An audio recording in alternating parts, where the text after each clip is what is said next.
Selamat pagi saudaraku semua, dimanapun Anda berada. Salam sehat selalu, saya Alfred. Kita akan mendengarkan bacaan kitab suci dari Injil Matius 7, ayat 21, 24, hingga 27. Mari, kita siapkan hati dan pikiran kita untuk mendengarkan firman Tuhan. Selamat mendengarkan. Pada suatu ketika Yesus bersabda kepada murid-muridnya, "Bukan setiap orang yang berseru kepadaku, Tuhan, Tuhan, akan masuk kerajaan surga, melainkan dia yang melakukan kehendak Bapa-Ku di surga. Semua orang yang mendengar perkataanku dan melakukannya, ia sama dengan orang bijaksana yang membangun rumahnya di atas batu. Kemudian turunlah hujan dan datanglah banjir, lalu angin melanda rumah itu. Tetapi rumah itu tidak roboh, sebab dibangun di atas batu. Tapi setiap orang yang mendengar perkataanku dan tidak melakukannya, ia sama dengan orang bodoh yang membangun rumahnya di atas pasir. Kemudian turunlah hujan dan datanglah banjir, lalu angin melanda rumah itu. Maka robohlah rumah itu dan hebatlah kerusakannya." Demikianlah Injil Tuhan. Terpujilah Kristus. Selamat pagi para sahabatku, sahabat suara hati, rekan muda, para setelemarian, dan pendengar dimanapun Anda berada. Yesus dalam Injil hari ini menekankan tentang kuasa sabda.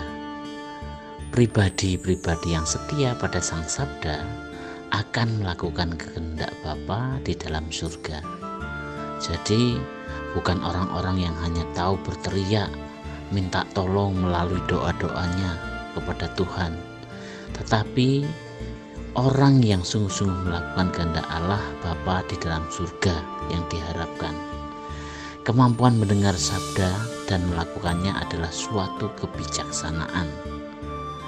Bagi Yesus, mereka ini seperti orang yang membangun rumah di atas batu.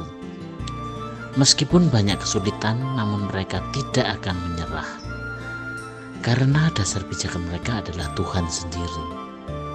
Iman adalah dasar yang kuat supaya orang dapat tahan uji.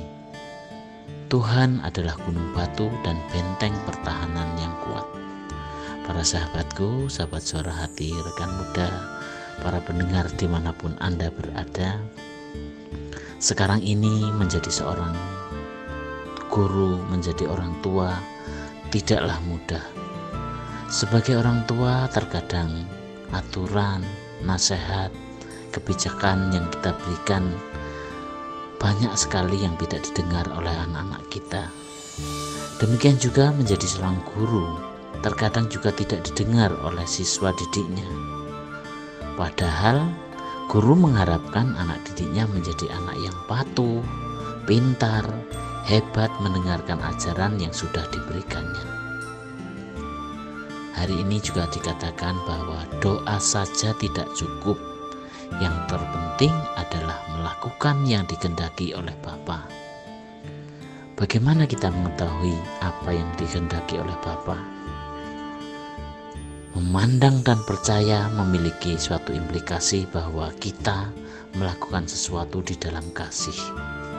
Sebagai contoh, jika kita melakukan suatu pekerjaan rumah, misalnya beres-beres rumah, bersih-bersih rumah, memasak, mendampingi anak-anak, bahkan mungkin antar jemput anak-anak, atau bekerja di kantor, atau bekerja dimanapun, disitulah kita melakukan perbuatan kasih.